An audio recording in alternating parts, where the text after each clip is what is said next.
continue, I just want to say that Andy and I have been involved in Messsy Church as regional coordinators for, what now, 3 years perhaps? And so we help people start up Messsy churches and so on and so forth. But because we're fairly new at our church, we're just starting a Messsy church, and so we've had 2. So we started in September, we made some major changes to the space we used because we found some issues, and then we did one in October, which was everybody thought it was much better, the way traffic flowed and what we were all doing and so forth. So we're kind of here to give you sort of an overview, some videos, some interviews, a whole lot of stuff about Messsy Church, what it is, how it works. But being in the throes of starting our own Messsy Church, we can answer questions about that part of it as well. Okay. So this, I don't know if anybody's seen this picture. What school was like back then and what it's like today, and what the workplace is like and what it is today, and what church was like, and in many cases still is like. But what's it going to look like in the future? Good question. Do you see a pattern? Well, we hope so. So I want to take us back for a moment to something that some of you may be very familiar with and some of you may not, and that's called fresh expressions. Fresh expressions is a way of being church that, as part of its definition, it's a forum for our changing culture, established for people who are not in our churches, and that's kind of the crux of it. It's not for the people that are in our churches, it's for people that are not in our churches. And in our changing culture, it's looking at doing church in a lot of different kinds of ways, okay? And as a fresh expression of church, you can have a variety of different things that people do. In the Toronto area, I know there are a lot of different things that are happening, particularly in the Diocese of Toronto, in the Anglican churches, where there's a Mandarin church, there are pub churches, there are coffee shop churches. Downtown Toronto, there's a church called Reconnect, that's part of St. Paul's Bloor, that's a church for young professionals in the neighborhood that are doing things in very different ways and generally not on Sundays, okay? So it's for our changing culture. Messsy Church is also growing because it is a fresh expression of church. And we'll get into those specifics later, but fresh expressions is just doing church differently, trying to meet the needs of people in our culture, and trying to be missional to those people who are not part of a church. So the characteristics of fresh expressions are that it has a strong missional focus. It's not like just doing some mission in the community, but it's missional, the focus is looking at creating disciples and spreading the gospel message. Willingness to reimagine church. Now again, when you come in here and do crafts, who would ever think of doing crafts in church? So that's quite different. And finally, there is a commitment to be both the existing and new forms of church. And what we mean by that is the existing church, this building, this facility, you have your normal Sunday worship, maybe a couple of different types of services, and then you would have the new form of church, Messsy Church. It may be in this building someplace, but it wouldn't be on a Sunday, and we'll get to that later, or it could be a church in a pub. And those different models of church would coexist with one another. So this church could have their regular Sunday service, they could have a pub church going on a Friday night, they might have a Messsy Church going on a Thursday night, you might have some coffee going on during the day. Those are all different models of reaching people that don't know anything about the gospel of the young church. So as Andy said, it's both and. It's not just doing new things, and it's not just doing traditional things. It's a blend and doing both. So here are some reasons why some of this makes sense. Okay, one is that Sundays do and are changing. As we all know, we don't even need to talk about what's happening differently on Sundays because we all know about shopping, sports, and we're finding too, particularly with young families, where both mom and dad are working, they want some family time, and so Sunday becomes a good time for family time. And so that's where this church at different times can be helpful, not just to young families like in Messsy Church, but for other kinds of purposes too. In the UK, I think the stats, at least about a year ago, said that 40% of all church services held were not on Sundays. That's an Anglican church. That's an That's the Anglican. Anglican. Yeah. Anglican. Probably Anglican Methodist? Yes, Because yes, that's the French yes. expression. Yes. Now, before I go any further, let me just ask that question. How many of you here are Anglican background? Okay, how many are United Church? How many are Presbyterian? Salvation Army? I think that's everybody. Is that Baptist. Charismatic. Oh, wow. I'll be allowed, I charismatic. Okay, good. Okay. Anybody else that is? Baptist. Baptist? Sorry. That's very soft. Okay. Oh, yeah. back here too. I think that's it. Because all of these fresh expressions are ecumenical and they are across multi groups. And when we do Messsy Church workshops, we've been finding that the group represented here is about the group that come to our workshops. Plus Lutheran, Well, plus there Salvation. is Oh, Lutheran sorry. love. Sorry, Yeah. I missed that. I used to be a Lutheran for most of my life, so I apologize. And a lot of- Salvation Army? Yeah, yeah. And so actually we're gonna hear something later about that. Relationships are changing. People don't just live and work and do everything in their community. So the relationships are different, they're different networks. We talked about cultural change. I know particularly those of you from the Toronto area, Toronto is, and Brampton too, I think, are the two most multicultural places in Canada. And so, you know, to think that all church has to be, you know, one way just doesn't make any sense when you think about that. How many of you are from the Toronto area? How many are from east of Toronto? West of Toronto? North? Anybody out of the province? Okay. And there's this less knowledge of faith. And so we're about 2 generations away from regular church-going attendance. And so not only do the children not know anything about church through most of our society, but neither do their parents. And so the implications of that for Messsy Church, where we're trying to reach young families, is that it's not just that we want to keep our stories simple and concise and without church jargon and so forth. We're not just doing that for the children, we're doing that for their parents too. Because if we're being missional and if we are getting people coming to Messsy Church who are not churched, then they don't have any of that background or language or understanding, don't know what a Bible is or what's in it. They may have heard some stories about what a Bible is, but they may never have seen one. And so it's definitely church for beginners. And this is true of all fresh expressions, okay? It's not just Messsy Church, but we're here to talk about Messsy Church, so that kind of permeates it. And then finally, again, it ties into the last one. There is that spiritual hunger, and so we're looking at church for people that are exploring and trying things and so forth. Just a minute, we are making these PowerPoint slides available. Right? Yes. All the text, so if you don't want to. Yes. Yes. I mean, you can take notes. And thank you for noticing that, because the other thing that we're going to give out, I'm going to be giving later, giving you a little piece of paper where you can put your email down if you'd like all of our handouts and stuff, because the handout bit is about 14 pages long. And there are articles, there are all the notes from the slides, there's how to start a Messsy Church, all the various parts of Messsy Church, books, resources, websites, sample crafts, these craft examples are in here, all that stuff there. So feel free to make notes if you want, but you really will get all that stuff if you like it. Okay. So, do this in the right place. So now we're into Messsy Church. So the first thing we're going to do is show you a little video. And it's an interview with a Lutheran pastor who came to a workshop last year and started her Messsy Church fairly soon after. So Anne is in New Hamburg, Ontario. So we started Messsy Church because we wanted to connect with some of our families that we have seen fall away from regular attendance in worship, trying to offer them something new or different that they might connect into.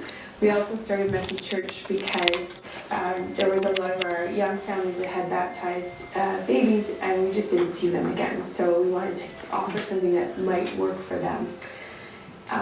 And eventually we started seeing that this was an outreach to our community, that we, after 4 months of really focusing on the community here, that once we reached out, we're seeing it supports and helps our wider community too. We're seeing a free, fun, good space for people to explore faith, worship together, enjoy time, and build relationships. I'm connecting with folks, they're connecting with church and with other people in the church, and it's just a really good experience for us. We have folks that have been in the church for a long time. A lot of the volunteers are people that are already connected in, but we are seeing more people that are on the outside edge of the community, and people beyond that are finding a home at Messsy Church. People are seeing that this is a place that's active and alive, and it's always been a place that's been open to the community because we have a counseling office and a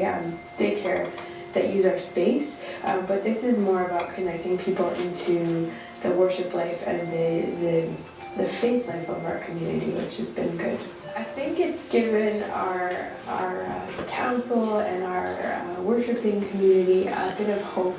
I think they see that there's life and that there's action, and that's been life-giving for them, I think.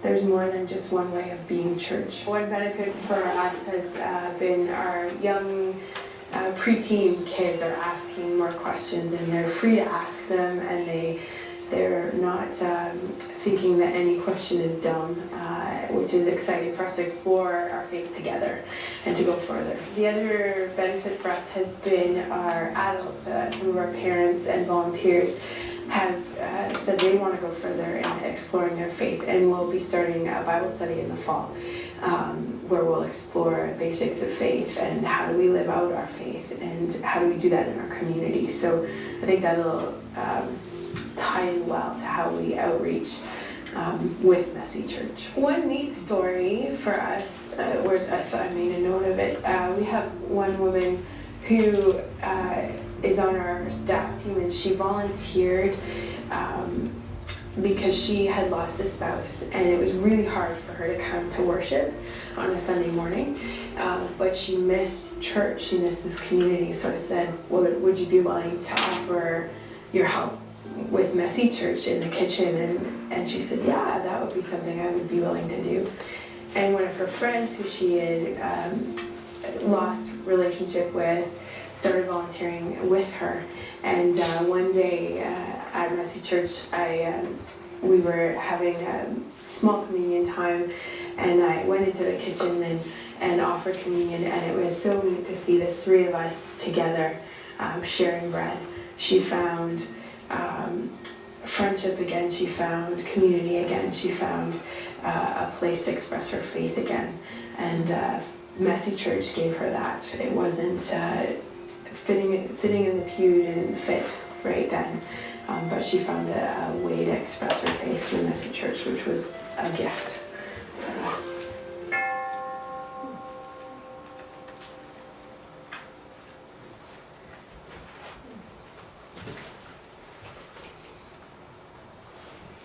Okay, so what is Messsy Church? That's probably the good question, isn't it? Because we're talking around the subject. We talked about strong missional focus for Fresh Expressions, so obviously that's the big focus for Messsy Church.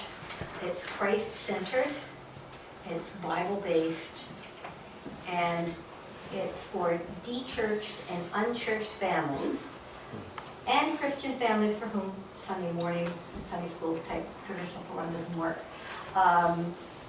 For those that may not have heard those terms before, de-churched means that somebody that's had some church experience in their background, and for whatever reason, that was long ago, they haven't come back to church.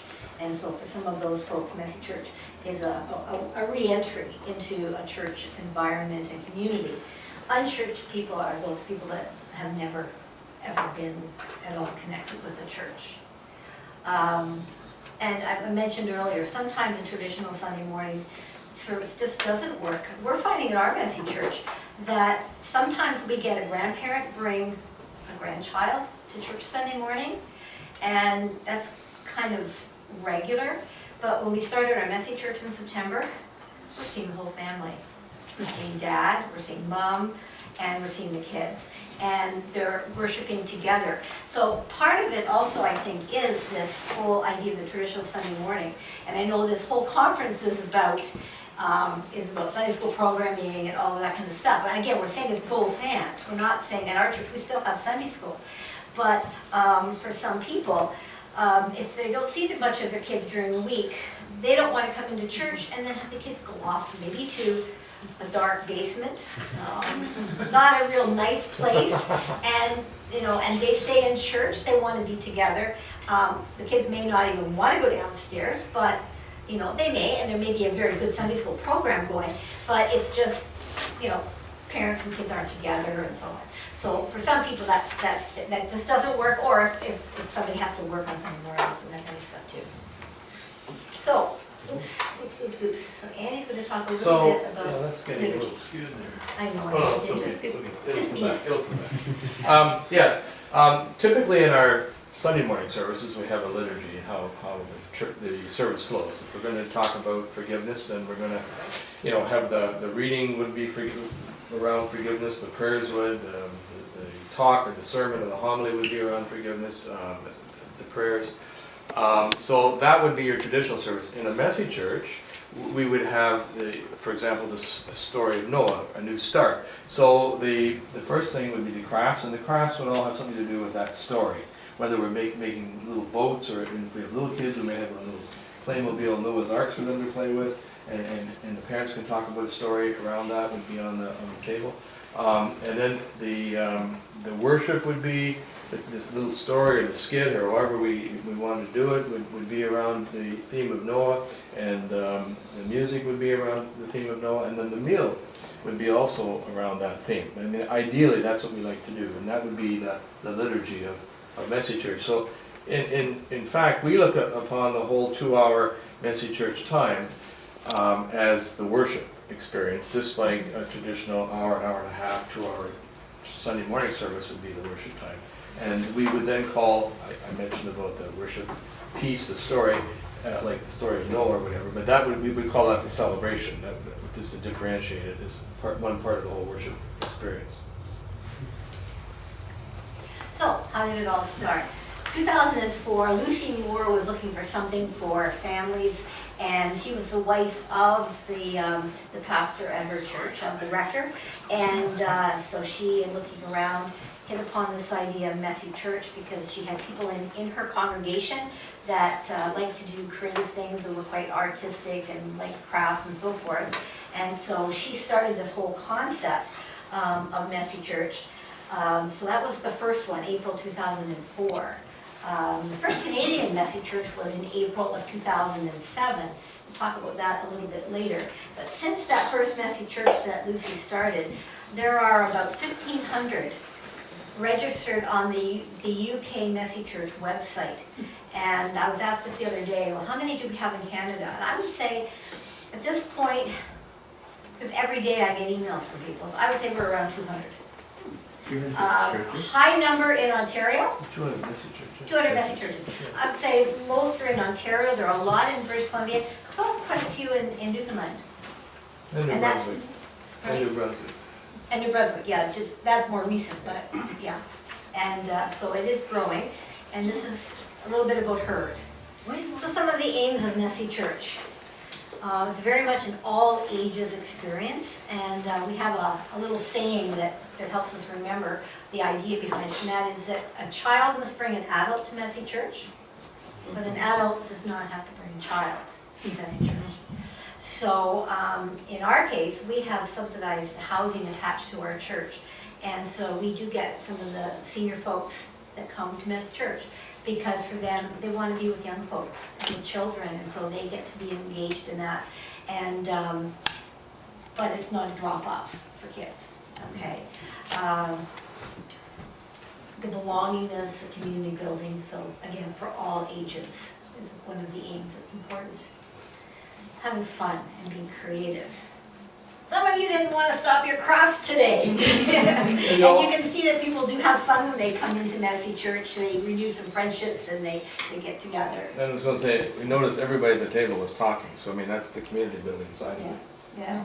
And in fact, we were just, we had our grandkids yesterday, they're 4 and 7, and we went to the Hamilton Children's Museum because it was something to do in the afternoon for a bit. And we happened to see a young woman with her 2 kids. And, you know, I thought, they look really familiar, and Andy said, I think they came to our Messsy church. And so we started talking, and they had. So, you know, even outside of that, in a totally different environment, and then the mom took our littlest one and said, well, I'll read to the 2 little ones. And so she was reading the story in the museum, and I thought, that is so cool. I mean, there's only been 2 Messsy churches, and they're already starting to, you know, bond and get together and so forth. And of course, as part of the Bible-based so on, this was Jesus through hospitality, friendship, stories, and worship. So these are the values of Messsy Church, and we had them on that slide, I think, after the interview with Anne that we saw. Creativity, hospitality, celebration, and Christ-centered in all ages. So just to expand on those a little bit. As far as hospitality goes, we always try to have a nutritious snack, some tea and coffee and juice and something for the kids. Try to have milk, because some of the young kids want to have a glass of milk when they come into Messsy Church. Food that is good food, and just being open and sharing together. And as Andy said, that worship piece we call the celebration, where we encounter God, and that's where we have our story, our prayer, our music, and so on. And again, as Andy mentioned, throughout the meeting time. So Messsy Church isn't about a 10-minute piece of worship or 15 minutes. It's about a 2-hour gathering where it's all tied together. All ages we talked a little bit about. And so when you're planning crafts and activities, you really do need to, as people start to come, we're learning too, you do need to kind of think about, well, what are the ages of the people attending? What are their skills and abilities? We need to have somebody available to operate the elevator, because we are, our Messsy Church meets in the basement in a whole bunch of rooms because of our space that we have. And so when someone comes and needs an elevator, we have to have that available. As far as the crafts and things go, we just had our meeting a couple nights ago for our next Messsy Church, and we were talking about the crafts and thinking about the little kids, and then somebody on the team said, oh, but let's make sure we have something for the older folks too that they'll enjoy doing. So, you know, we talked about that. So the all ages, you have to keep that in mind, and the ages of the people that actually come to the Messsy Church. So this is something that we've alluded to but haven't really spelled out. So Messsy Church happens once a month. It's generally a weeknight. Most of them tend to happen Tuesday, Wednesday, or Thursday evenings. Some are Monday nights, some people like Friday night, but a weeknight, because if you see the shape of it, the doors open at 5. Again, this is a guide. Every community and every church area is different. 6 o'clock is, so from 5 till 6 we do the welcome, we have some food on as people arrive, the crafts and activities, celebration time for 15 minutes at 6 o'clock, 6:15 meal, and then it ends about 7. So it's about a 2-hour enterprise. We're starting to find that some people already are hanging on at the end. They're not leaving right at 7 o'clock because they're starting to get to know each other. And that's good, because we can still start cleaning up, but they can stay for a while if they would like to. We're also finding that our supper is starting a little bit later because a lot of folks aren't getting there till 20 after 5. So as Annie and I said as you arrived, you know, Messsy Church starts when you get there. So for people that come a bit early, they come in and they just get involved and they get started. People that come 15 or 20 minutes later than 5 o'clock, same thing. But you know, they don't have a whole lot of time then for the crafts and activities until the celebration time. So, I mean, that's the shape of it. So it is a 2-hour. I know some people have done Messsy Church, or at least they've called it Messsy Church, and done an hour's program. It's very hard to really hit the values of Messsy Church if you're just doing something for an hour. And in fact, one person that we know very well in Toronto that's been doing Messsy Church for a long time, but does it as a 1-hour Saturday morning thing, is finding that, gee, maybe we need to add a meal. you know, and it's an important part of it, because it's wonderful for a mom or a dad not to have to cook one night during the week, and just come after work at the kids. Sometimes they give them a snack first if they're little, because they're not used to waiting until maybe 6:15 or so for supper, and the families do come, yes. Something I noticed in the video is that they had the celebration in the sanctuary. Is that something that you practice, or? We don't. You don't? We're really working hard to get people who might be nervous about coming into a church. Now, they're still coming into a church, but we have, just this last month, we did we started off in our gym, which is again down the basement, but it's a good sized space. So we had the one end set up for supper with some tables, but not all the tables, because we needed more for the crafts and activities. So the other side was set up with the activities and crafts. We had our nibblies in there for starting and so forth. And then we moved into another room in the basement where we had set up, and Andy had been taking his pictures, so as they walked into that room. In fact, we're really blessed. So we'll talk about music in a few minutes, but we have people that have volunteered to do the worship and play the guitar, and it's really cool. So what's neat is that when we moved from the one room to the other room for the celebration, they just lead off with the guitar, and it's kind of cool.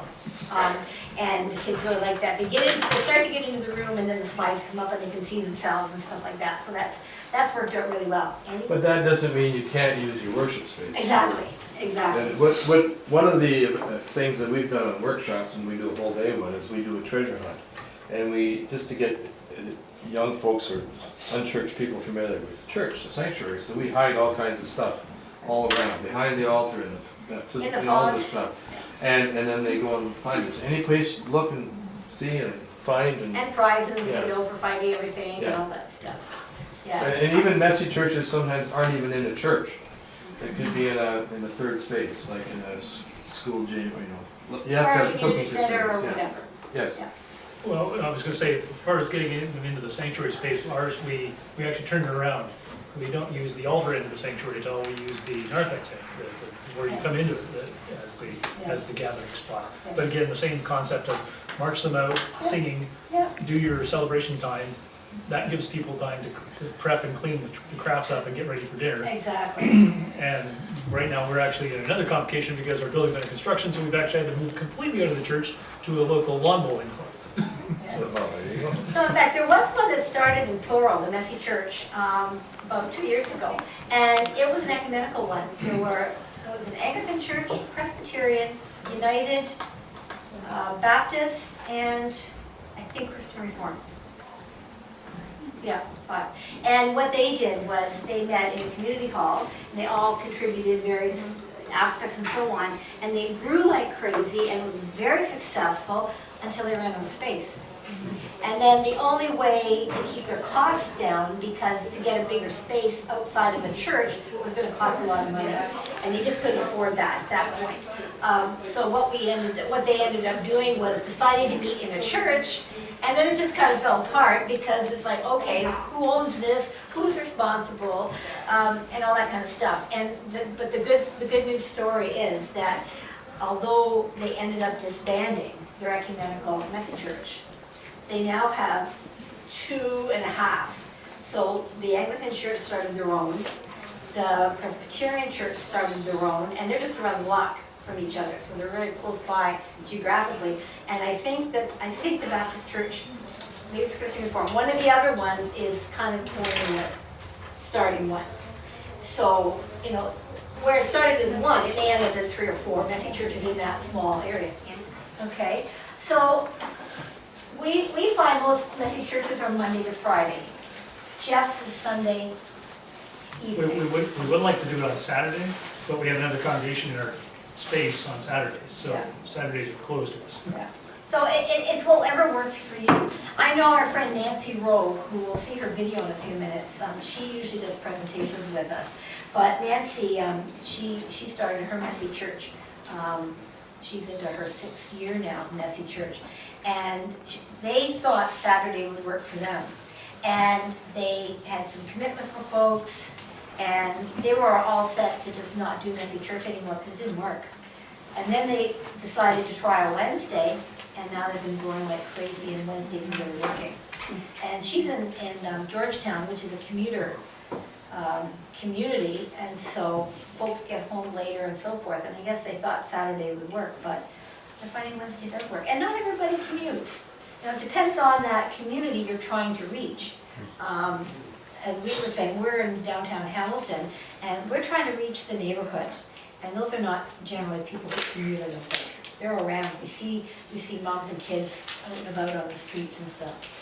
So the doors open, people come when they come. And the greeter is a really important person. At our church, because we're in the basement and it's a bit of a maze, we actually, the first Messsy church, we had 4 greeters. We had 2 at the front door to the street, and in fact it was an adult and child because the group thought a child would be nice to welcome children, and that was a nice, except, did it rain? We were going to do chalking out. No, the first time it was okay. Yeah, so we were chalking outdoors, and that was fine. And then they kind of started the people off in the direction. We put red splotches all over the floor to show them the way to the staircase, and they went down the stairs. Then we had our other greeters at the bottom of the stairs. And that worked out really well. The second time we had Messsy Church, we felt we still needed the 2 upstairs, but downstairs we had 1 person at a registration table, and then we still had a second person because we had moved our location. And instead of just saying, welcome to Messsy Church, come on in, we actually escorted them to the gym. And that seemed to be quite nice. It was very friendly, personable. So the greeter's an important person. They're the first contact at Messsy Church, and they sort of welcome people and show them around a little bit. Then, once people come in and get started, they have their snacks, tea, coffee, whatever, juice, milk, and then they get into their crafts, activities, and games. And I've kind of said crafts, activities, and games because, again, it depends on your group of people that come to Messsy Church. If they're older kids, you need to think about the activities for older kids. If you have a lot of boys that come and a lot of dads that come, they might not be interested in jewelry making, but they might be interested in some woodworking stuff. They might be interested in some leatherworking stuff, and you may have somebody in your congregation that has something to offer in some of those areas. So you have to sort of think outside the box a little bit and think of your community and what you can offer and so on. Active games can be used at Messsy Church. Sometimes in good weather, people run their Messsy Churches outdoors. And have a lot of fun doing some really active stuff where they've got more space. At our church, we have no outdoors. We have street. We have no parking lot. We have street. That's it. The door opens and you're on the sidewalk. So we can't do that kind of stuff, but people that have some land can do other things. Oh, I wanted to say that I was talking to one of the gentlemen, that we set up a coloring table for some of the kids, and we set up a kind of an area with this foam, foam pad, that's right, the coloring table. So the parents sit and they color with their kids. And the other thing is, we put one of those foam things on the floor, you know, interlocking foam, and then the babies can play in there if they want, and put some toys out. But even with the coloring sheets, we have it related to the theme. It's amazing. I couldn't believe what I could find on the internet. We were doing I'm the Light for the World. And I just Googled stuff related to lights and whatever, and I got flashlights and bonfires, and I got all kinds of clip art, and I made up my own coloring sheet.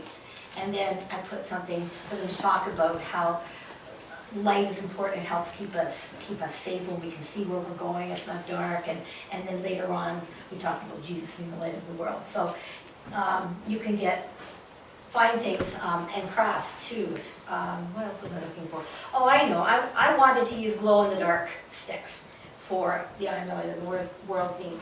So I just Googled glow-in-the-dark crafts, and it was amazing what I found. So we made fireflies, and we got these little sticks, and we shoved on a styrofoam head and put googly eyes on, and made some tissue paper wings, and the kids just loved it because these little things really did glow in the dark for about, what was it, we tried 48 hours, something like that. So the parents, their parents had fun. The only complaint we had our priest was the facilitator at that table. And the role, I should mention that right now too, the role of the facilitator is really important because, there is something to talk about related to the theme. And that's our priest's role at Messsy Church. He doesn't come to planning meetings, he's invited, but he doesn't come, he's always busy or something. But he supports it very much. And he comes every Messsy Church, and he's a facilitator at a table. So it's not like a whole lot of extra stuff for him to have to do. But he enjoys being able to sit at a table and work with the craft and talk to folks. At one of our workshops, there was a gentleman, I think it was a Lutheran pastor, who was saying that he just loves Messsy Church because he gets into real conversations with people. He said, like after church, if you have coffee an hour after church on a Sunday morning or something, he said, people are talking about church business, or he said, you're saying hello, how are you feeling today? And you have a chance to connect with people. But he said, you don't really get to talk to them.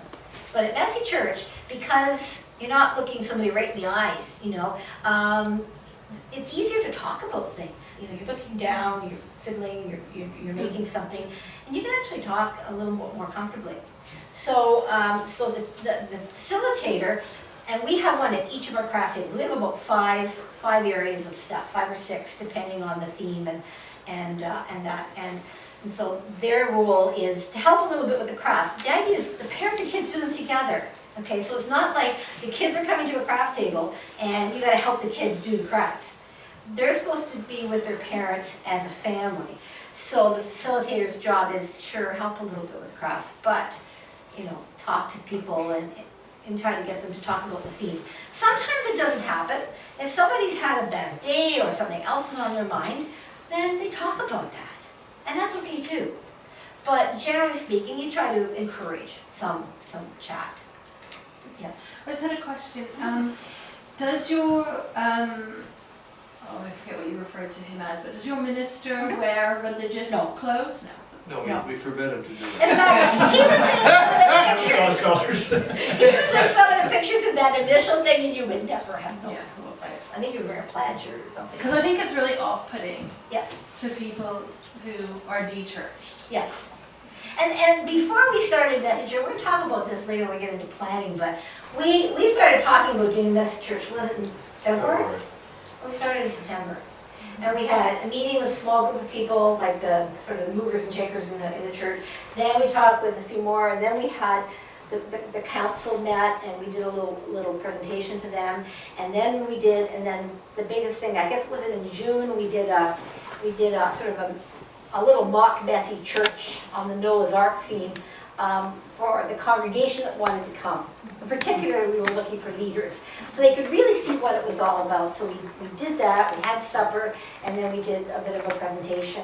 And when we were, and Andy and I were still not sure if it was going to work, because our church is quite elderly. There are a lot of kids in the neighborhood. Talk about that later too. But we just were never sure it was going to go, because we kept saying, we need a team. This isn't something you can do by yourself.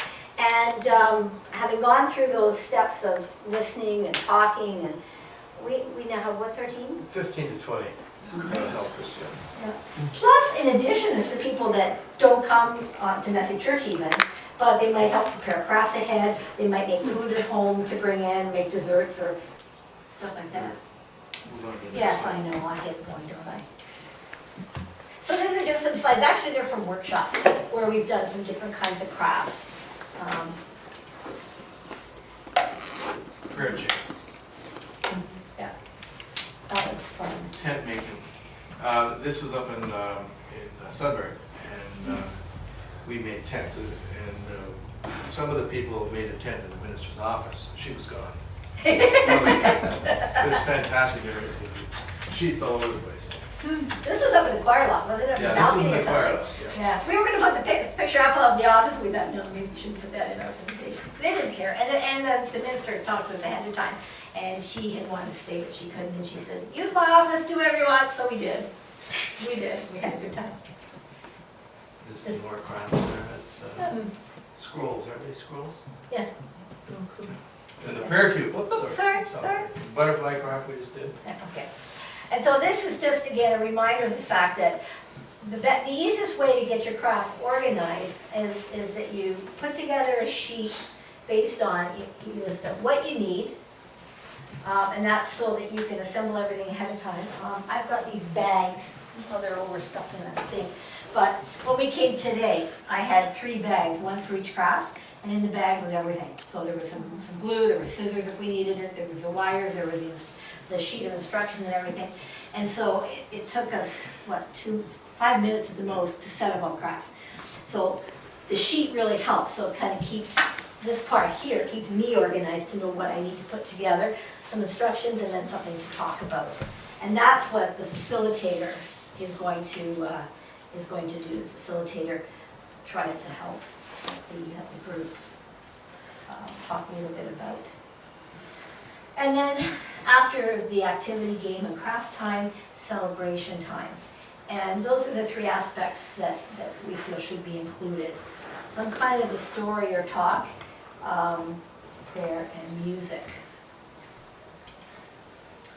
So ideas for a story, and again, there are a lot more ideas on the handouts as well. So you could read the story, you could dramatize the story, you could show a video clip and incorporate that, puppets, you've got to play stuff. How many know John Bowen? That's John. That's his daughter-in-law. And last month we were talking about light, and they did a little skit where John crashed his bicycle. It's a little small for John, and it was pretty funny. And so he crashed his bicycle because he didn't have a light, and so she gave him a light. And he put this light on his head, and hopefully that would keep him. And then they led that into about Jesus being the light for the world. And the next slide I wanted to address it was, it started as a video. This way. Oh, okay. Just a 1.5 minute, 2-minute clip of another way. It's the Bible story bag. I don't know if you've heard of the Bible story bag, but yeah. Jackie has some here today. It's this book. And Nancy, the next clip is of Nancy Rowe, the person who started the first Messsy Church in Canada. How she, this is a segment of how she would tell the story of Zacchaeus. So just okay. Just another idea. So we incorporate prayer, and a good way to incorporate prayer into Messsy Church celebration time is to actually use objects. So what we did was we used, when we did I'm the True Vine, which was our September Messsy Church, we had grape shapes, and people wrote, and then we posted them on a vine. We just used hooks from Christmas tree hooks, and they hooked them up on the vines. Making doves, if that ties into your theme, the Zacchaeus theme. We actually made prayer chains and then linked them together, and then they can be brought forward as part of the celebration.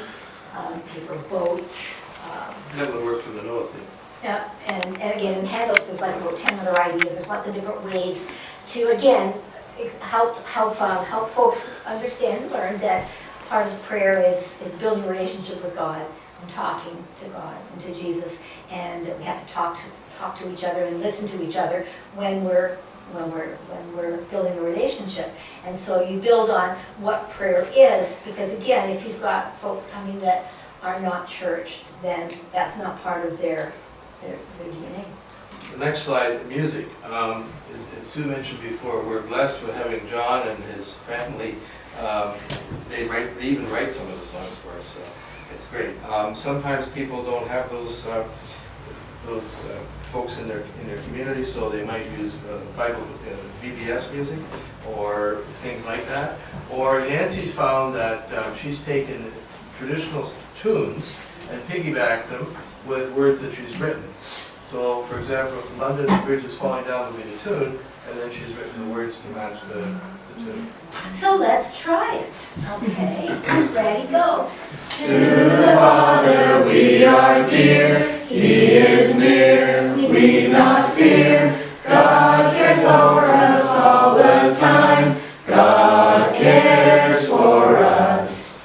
Jesus loves us when we're glad, when we're sad, when we're bad. Jesus loves us all the time, Jesus loves us.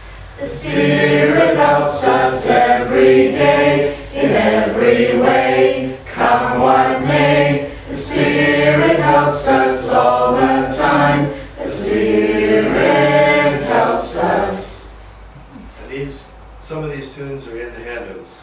got the tunes, the words. Yeah. And something that we found too, when we were starting to look around, was that there are a lot of really good songs that you can get through iTunes. So you can get the music, and we got that song that we used for that intro, didn't we? Yes, we did, but in reality, you really shouldn't do public playing with some of that stuff. So. Okay, so you didn't hear me say that, I guess. Copyright. Copyright. But can you not use it though if your church has a copyright license? For certain songs. For certain Only ones, if yeah. the songs are covered under the copyright. So you'd have to be careful of that. Yeah. obviously. It's easy to get one of those copyright Yeah. programs, and then you can just get everything online. That's We right. most churches have it. Yeah. Okay. Phew, I got that one. The meal, as we said, we tend to, yeah, we're fine. 6:15 is roughly when we start the meal. We figure it takes about 20 minutes for people to eat. And if you're efficient with how you serve the meal, it doesn't take that long to serve it. So, especially kids eat pretty fast. Especially, hopefully, they're eating something they like. But that's a key thing. You know, the food has to be. You're thinking of hospitality and what it's like to welcome people into your own home and build community. So it has to be a good meal. So, you know, you can do it inexpensively. You know, you don't have to spend a lot of money on the meal, but it should be a good hot meal. It should be nutritious. You need to think about people's allergies. So we obviously don't do anything with peanuts, but we find we've got some folks that come that have issues with gluten, yeah. So we do gluten-free stuff, have an alternative or whatever. Or, you know, depending on what we make, we can cook something that just is gluten-free. That's possible too. So one thing a lot of people do not do, a registration form with their Messsy churches. That's something we started the very first day, to find out when the birthdays are, how old people were. We want to know who comes each time, so we've got a list of them. Now as they come in, if they've registered, they just check it off. They've done a photo and video release, so we can use the pictures and so forth, and allergies and food issues and stuff like that. But if you've got little ones, I think probably our 4-year-old granddaughter is the most picky child in the entire world. She will not eat any fruit, any vegetables. She loves pasta and cheese and cereals and milk, and now she's drinking, you know, some fairly good fruit juices, but before she wouldn't even drink fruit juices.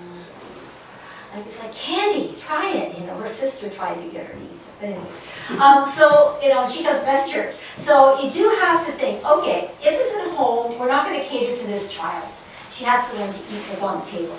But if she's a guest, then, you know, you're not going to deliberately not have food that child can eat. And so, you know, if you have buns that you can put some cheese on, and maybe a cheese bun or something simple, or if you're making a pasta recipe, then do some plain pasta, because most children will eat plain pasta. So that's kind of important. Dessert. And you try to also tie this to the theme. So as I mentioned, we're doing I'm a Good Shepherd in November, and so we're going to have a shepherd's pie, surprise, surprise, and we're going to have sheep cookies. Somebody's got a cookie cutter of a sheep or a lamb or something, so that'll be interesting. Depending on your congregation or your participants, so Yes. making, when we did shepherd's pie for the one, so we had to explain what shepherd's pie actually was, because they came from a culture that didn't have any clue what shepherd's pie was. So it was like, oh, well, I'll make one for you, but I have no idea what it is, so then we had to describe how to make it. Yeah. We're thinking of doing our Christmas one using sort of Middle Eastern foods that might have been served in Jesus' day. So we're not sure how that's going to work. Rack a lamb.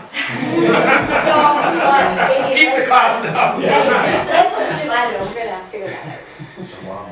So, what's happening? Some questions to ponder. And again, these are in your handouts as well, because these are things you really need to kind of think through together with your congregation, your team. And it is important to have a team. There are 2 sheets in the handout about team building. You basically need somebody who'll coordinate Messsy Church.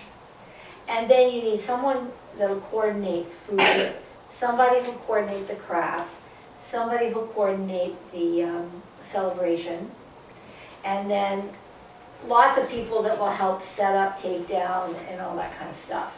And so, I mean, some people can run a Messsy church on a small group.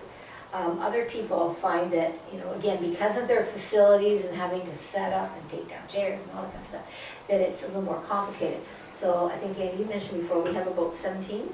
And I went to one of her Messsy churches, and it was really, there was some good stuff there, but she had been sick. So she didn't have time to do the instructions for the crafts. All the craft stuff was there. So throughout the whole Messsy church, she was kind of running around trying to say, well, this is what you do here, and this is what you do there. And, you know, I thought, gee, if I was a visitor, I'm not sure I would necessarily come back, because it just wasn't, you know. Now that night, she did have help cooking. The time before that, she didn't have anybody helping. In your scenario, Yes. did you find it outside the main core of people who do everything? Yes.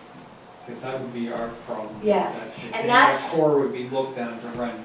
Well, They want to get outside. we have a kitchen, how do you call it, kitchen champion, and she does kitchen, I mean, no matter what happens, so I mean, she's added this on, you know what I mean? But instead of doing it herself, though, No, she's got people we- helping her that don't normally But, necessarily yeah, help. normally she would work with one other person, but some other folks, because they saw this, what they thought was this terrible looking sign in front of the church on the street side, they inquired what was going on. So that started a conversation where we met with them, and she's a retired, well, a senior, Yeah. and she's engaged in the kitchen.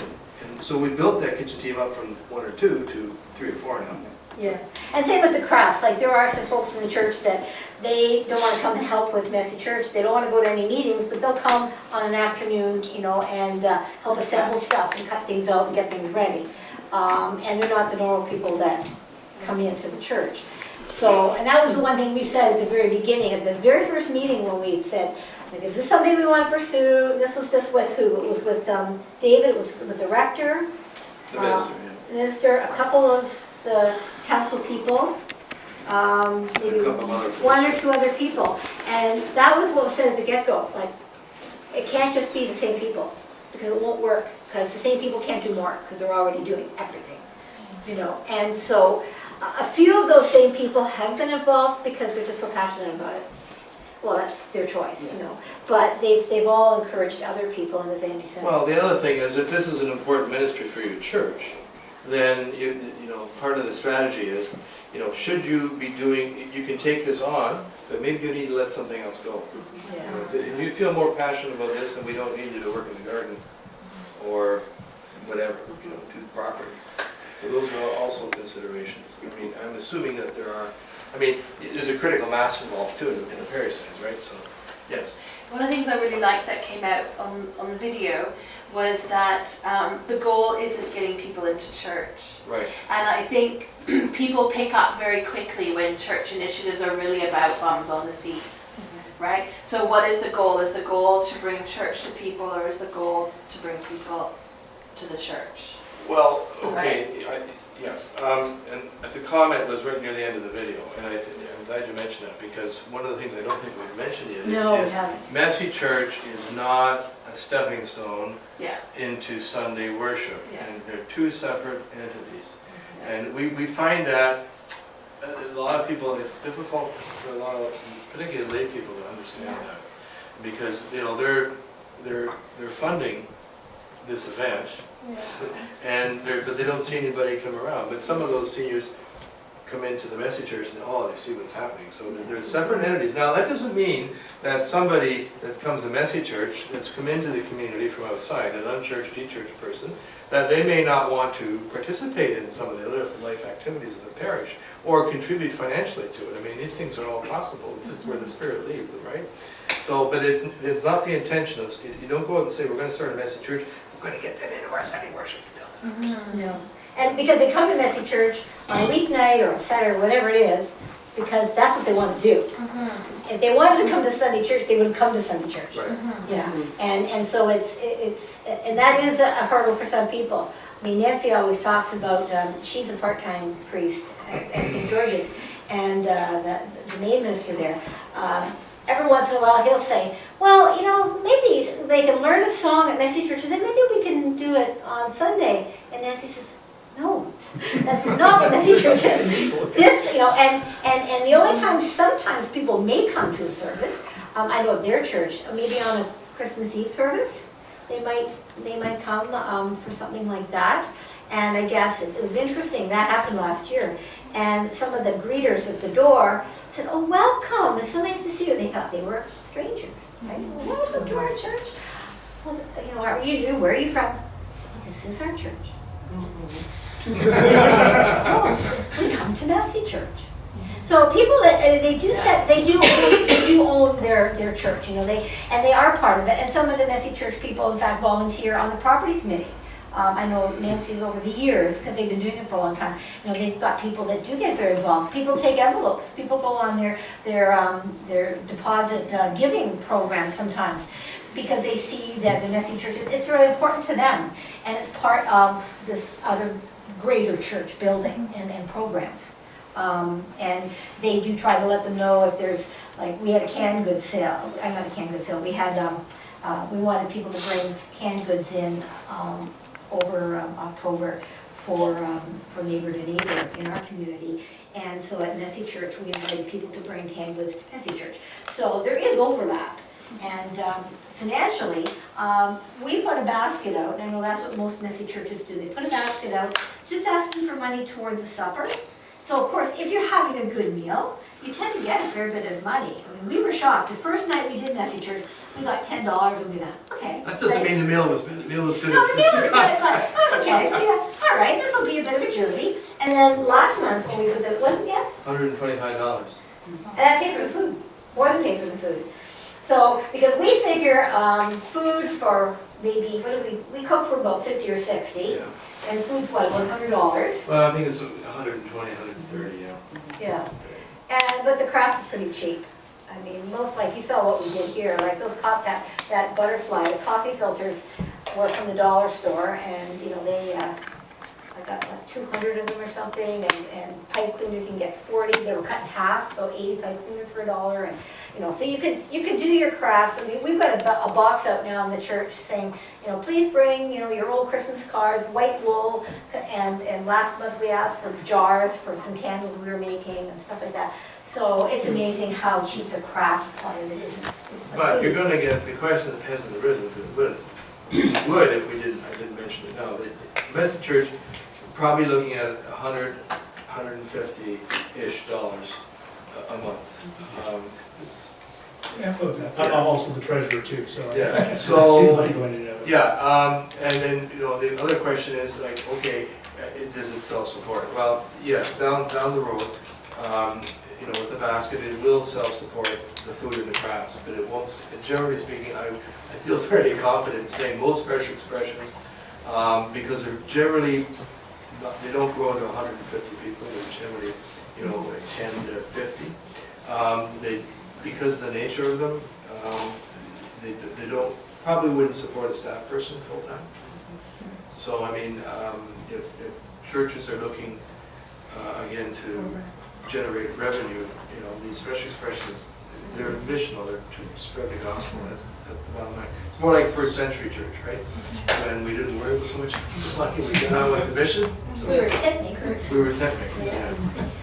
However, having said that, as I said, over the years with Nancy's Messsy Church, like they do have people now that said, gee, I'd like to contribute more, so they do take envelopes, they do, and so they actually put money back into the coffers. They way more than support themselves. Not a staff person, but. But at the same time, it's not, oh, you've been here 5 times, would you like some envelopes? No. They've come People out, ask. they've come forward themselves, and that's the way I think that, again, the missional way of doing it in the fresh expression. Well, what they found was there were some people that were regularly putting in like $20. Yes. And so Nancy would say, you know, if you want me to write that down, I can give you a receipt for it. And so then that's kind of encouraged some people to think about it. So it's very soft, you know, it's not about the money, but if people are giving the money, then you need to. It's on the tax do it too. receipt. Yeah, so some other things up there, challenges, a lot of it, the challenge could be your building, it could be your neighborhood. And you said something before we did the workshop that I wanted to ask you to, just. Yeah, I was, when we were talking about, The neighborhood, yeah. If like, this missional listening is walking around your community, and knowing and learning what it's about. Now, Messsy Church works the best when you have a community that has young families, or, you know, even teenage families. It probably isn't going to work as well if you're in an area that's totally seniors. Because, you know, ideally, if the people are close to the church, it's easier to form a community with the people in the church and amongst themselves. So. But that's the thing. When we started ours, I mean, a year ago, we walked around the various blocks of our community, and as Sue mentioned before, we saw all kinds of these moms pushing carts down, or strollers with 1 or 2 kids in the strollers and in hands beside them. And we said, you know, this is made for Messsy Church. Even though we've got a Baptist church just down the street, we've got a Roman church across the street, there's a Christian Reformed church not that far away, Presbyterian, and a synagogue very close too. But it all works. Were you already running some missional outreach type program in the community to act as because I find a lot of Messsy churches like our place has, we run a food bank. We're the local daily bread Right. for the area. So we have a lot sort of built-in clientele already that we can sort of, we can advertise to get them to come out to Messsy Church, and that's where the core of our patrons have come out to is from food bank. The answer to that question about our situation is no. Okay. Our church, for a number of years, had been on a missional listening journey. They had been doing prayer walks in the community. And at the annual meeting in January, somebody got up and said, this is before we talked about doing Messsy Church, they said, you know, we've been talking about doing something, but we never do anything.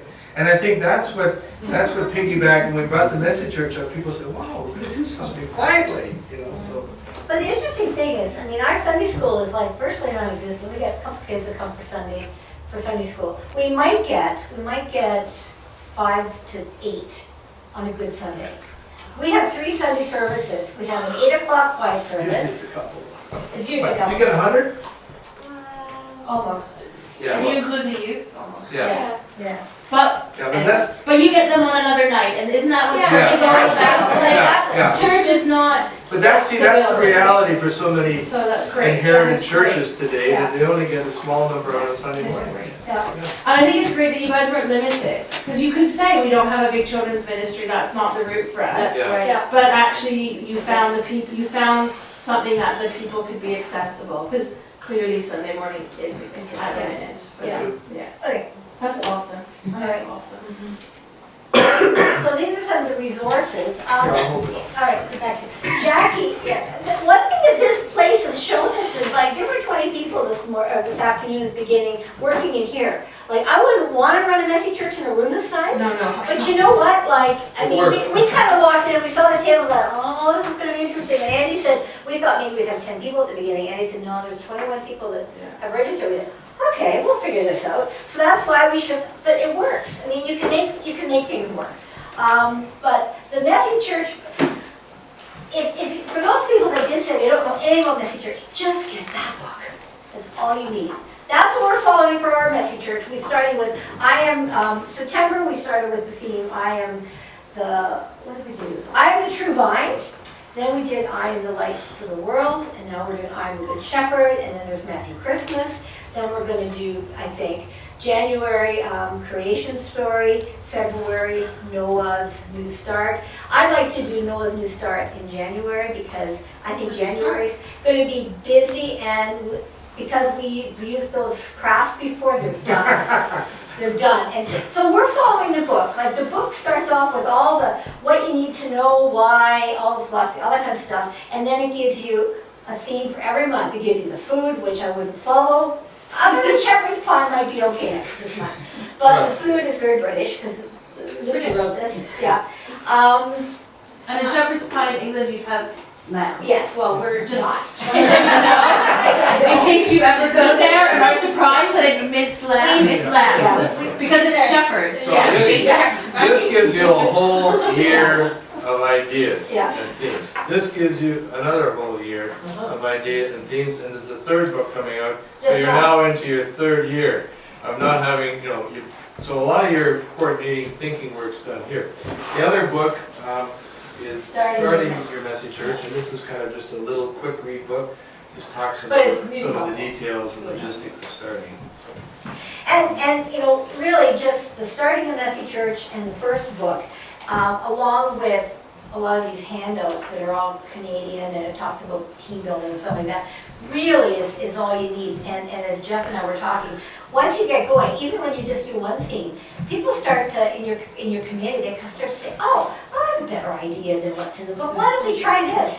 And they come up with really good ideas, yeah. The website, UK, is really good.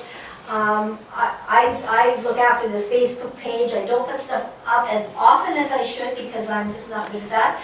But we're working toward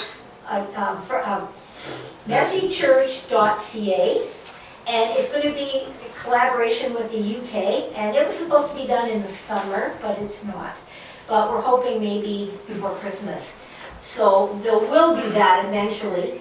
If you go to their site, there is a DVD, and it's you can download, say, pay. It's like 99p or something per segment. But if you want to get the various segments, there's a good one on here on disciple making, but the other ones are very British. So, and the video that we And the DVD is a UK PAL DVD. But when you download it, You can download it into different formats, so it's okay. But it's okay for your computer, but not for your television, that's what I'm saying. A lot of people, some people's TVs and DVD players will work with these, some won't. So. And the video that we showed of Lucy Moore, again, you can purchase that on the Fresh Expressions website. Or you can look at it on the website. Yeah, it's right on that website.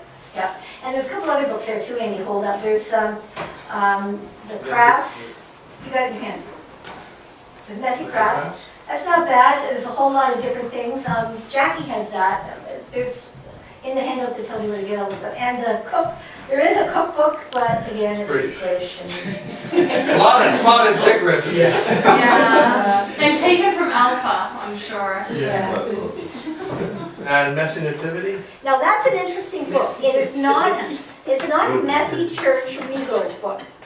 It's taking the Christmas story to your community, and you knit sheep, and if you've got stores in your community, for example, you get stores to sign up and they take a sheep, and then people do an activity where they have to go and find them. Each of these sheep has a name, and actually I think it's really cool. We're not ready for that this year, but I think next year it might be a really fun thing to do. There's some interesting ideas and there's some good sheep patterns, and I mentioned this book before. Yeah, the Bible story. Story Net book. But yeah, those books, other than the DVD, all that stuff is available in Canada, either through Jackie at Augsburg, or through the United Church Bookstore, or through Scripture Union. They actually are the distributors in Pickering. And there's a new Messsy Christmas book out that they will be getting, but it's kind of late for this year. It just came out as well.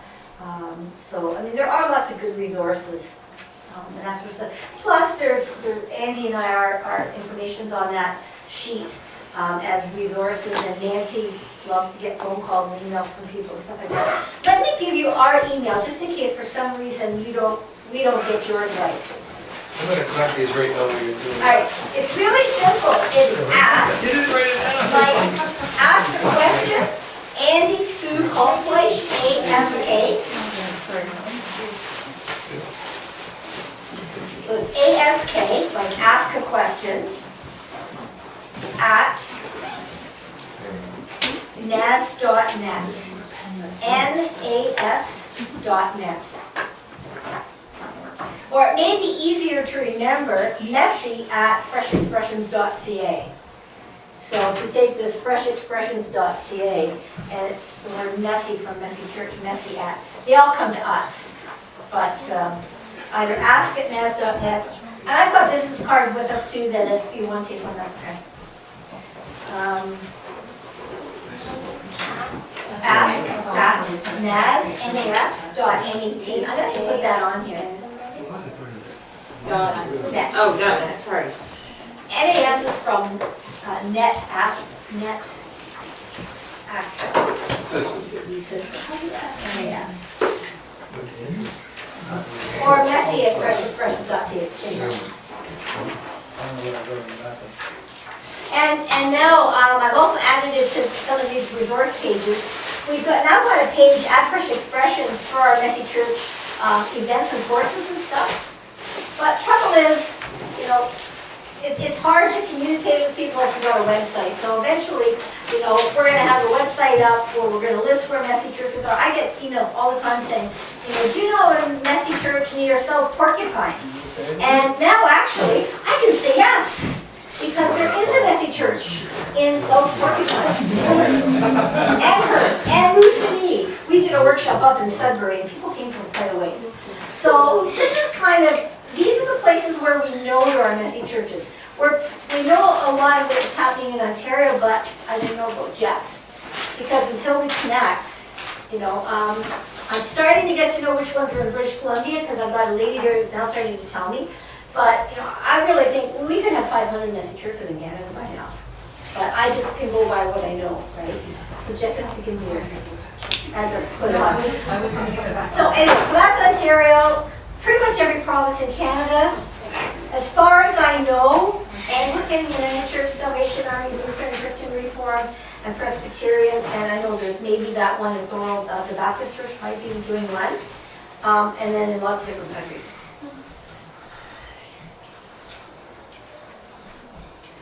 And just, again, some more things to think about, and we're going to finish. Yeah, I'm just going to put them all up. Oops, oops, oops, oops. I'll go back. Okay. And then he was talking about listening, you know. You need to know what your neighborhood is. I mean, if your whole neighborhood is made up of seniors, then start a seniors fresh expression. Exactly. You know, like, And it's in Nashville. Yeah. yeah, Well, there you go. that's right. Make blankets. Yeah. That's right, that's right. And again, what time suits you, how many people, a lot of people say, how do you know how many people will come? You have no idea. You have no idea. Again- Food keeps. Yeah. You can freeze it, you can give it to people in your community that need more food if you have too much. If you don't have enough, have a plan to go get pizza or something from some place where you can just go and get more. You know, 30 to 40 is a good start to think about. Okay, one of the questions before was about advertising and how do we get the word out? Well, first of all, in your own church, you can go through your baptismal records. And that's a starting place, because if you don't see those folks in church, then you can go through them. You may want to invite some young families, well, you know that young families you have that are coming, you know, that's a place to start too. Even though they're considered a member of the church, they're not participating in the community generally, if they're not participating regularly. They may have friends. What we did, as I mentioned before, we put a sign up on the wall. We had Website? a website, we put it on our website, we had brochures made up, we made little posters, we put them in the various shops around the area, and in laundromats, the grocery stores, so on. And we just crossed our fingers and prayed a lot, actually, everybody did. And See, the team, yeah, pray earth, get and, everyone to pray. and we got people came, and you don't know, right? I mean, and we don't know what next time's going to be like. We just hope it's going to be better than the last time. But word of mouth is probably the best advertising once you get Pretty much, yeah. And it'll snowball. Yeah. Because you'll get, you know, maybe you only get 5, maybe you get 10 kids, something like that, but they'll start, if they have a good time, and they come back the next time. And they'll be children asking bring for their friends. They'll be Right. bring Yeah. friends. Families bring their friends, Right. absolutely. So evaluation too. After doing a few sessions, every time you do a session, evaluate, okay, what went right, what went wrong, Yeah. how can we fine tune this? You do a lot of tweaking Yeah. to get your. And you make mistakes. Oh, You yeah. say, oh, well, that's all That right, didn't we'll work. just carry on. Well, We'll for try example, the first one we did, we noticed, again evaluating, that some of the people that knew each other clustered to a table for dinner. We had the table set up wrong. So now we've changed how we set the tables up, and we say, you know what, as team leaders, you need to make sure we can position some people around. So visitor A isn't sitting with her family or their family Not by talking to themselves, anybody. well, talking to somebody. So, you know, it takes a little bit of. And just not setting up more places than you need. It's easier if you've got more people to add chairs, Right. because you want people to sit together. Yeah. What's the next one?